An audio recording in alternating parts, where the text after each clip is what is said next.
हर घड़ी न जाने क्यों आस पास रहते हो। तुम अजीब मौसम हो, बस उदास रहते हो। कुछ भरम तो रखना है अपने दिल की धड़कन का। तुम मेरे नहीं लेकिन मेरे पास रहते हो। मैं तो एक लड़की हूँ कैद में मोहब्बत की। तुमको क्या हुआ साहिब, क्यों नाराज रहते हो। एक दिन बिछड़ना है जानती हूँ मैं, लेकिन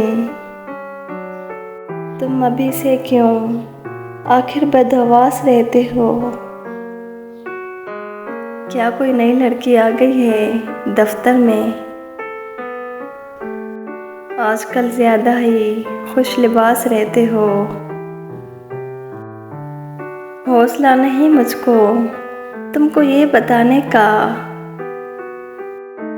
झील जैसे नैना में मिसल प्यास रहते हो।